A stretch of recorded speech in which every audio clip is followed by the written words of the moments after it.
now under high alert. Stay alert. Yes, he's killed the Empress.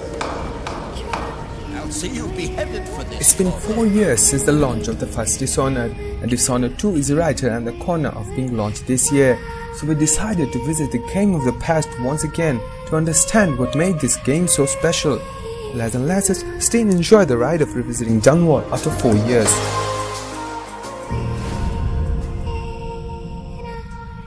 When we look back at Dishonored, Dishonored was not meant to fail, but being a new IP by Arcane meant that Dishonored had to prove its claim of being a true sandbox, where you, the player, crafted your own piece of Dunwall based on the choices you make in-game. These claims, though made previously as well by games prior to Dishonored, didn't quite live up to them. Dishonored shattered the line between storytelling and player freedom, with a great engaging story and player freedom to the core. In Dishonored, you play as Corvo Atano, the personal bodyguard of the Empress of Dunwall. You are sent to neighboring kingdoms for seeking help to cure the rat plague that is consuming Dunwall from within. But in your absence, a conspiracy to assassinate the Empress has risen. Failed to find any help from others, you return to Dunwall with news for the Empress 2 days earlier than the scheduled date of your arrival. And so it happens that when you meet the Empress to give the news that the Empress is assassinated in front of your eyes, with her daughter, Princess Emily, kidnapped by assassin who disappear in thin air. The Empress tasks you to find Emily and protect her as a dying wish. But soon, the officials of the castle find the Empress dead in your arms, thereby making you the convict of the assassination of the Empress, leading to the journey that is Dishonored. If you're tired of games that hold your hand and drag you to a waypoint, or don't leave you with many choices to it, Dishonored is the game for you. It's a well-crafted masterpiece of sandbox genre. Hardly will find Dishonored holding your hand to this or that in the game. Rather, the very little time it does hold you, it is to guide you to something or show you some neat ways to complete a mission, rather than dragging you into a mission or laying out only a single way to complete it. The fact that nothing in Dishonored is crafted to break the immersion is a sign of brilliant game design that went into the game as well. The developers want you to explore Dunwall, remember its boroughs and alleys, so you can make your own way out of multiple ways to complete a quest, and thus Dishonored lacks a map as we know it.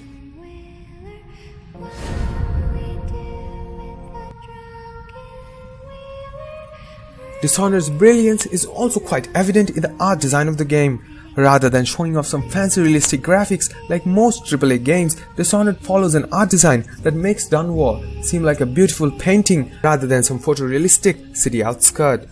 From the weeper-laden sewers with the rats and dirty water to whistling guards patrolling the streets of Dunwall at night. Exploring Dishonored's Dunwall in first person through the eyes of Corvo has a brilliant way of setting up a stage for a masterpiece of a game.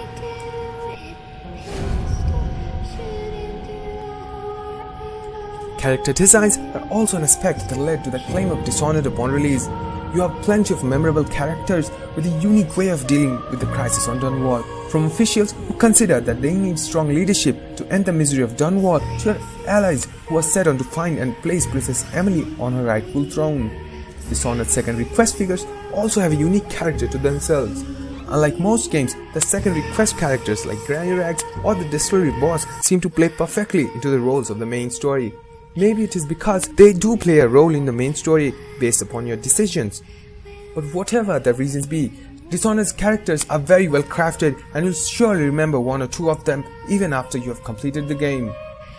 Talking about characters, there's a unique one who Dishonored manages to include as a vital part to everything you do in game. A mysterious young man just called the Outsider. A character more or less like a god fairy, but way more dark and mysterious. He's the one responsible for the powers you get in Dishonored. Not much is said to you about him, except you get a sense that he watches over everything and that his role in the game also changes based upon your make decisions.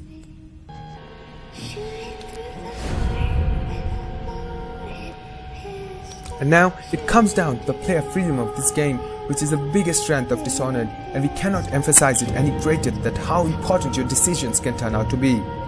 You can complete Dishonored by killing every living thing you see, or not even hurting a single soul, or go somewhere in the middle of both roads to work out some neat chains of kills and escapes using your awesome powers granted by the Outsider. It all comes down to you, and the city changes by your choice, as if responding to your actions, and so does the dialogues of your fellow allies change as well. The missions are no different in this aspect either.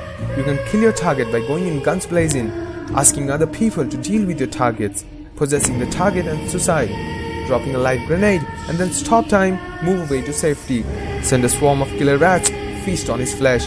The possibilities are limitless. In the end, it challenges your creativity to a level where killing your target may sometimes feel like a piece of art crafted by your mind. There's no doubt the Dishonored was one of a kind game when it released back in 2012, and with Dishonored 2 launching this year, we can hardly wait and expect anything but more from stories that Arcane has to offer. And we also hope you found this video interesting and informative, so please like or dislike the video based upon your thoughts on it, and please subscribe to stay updated with Dishonored and all things gaming.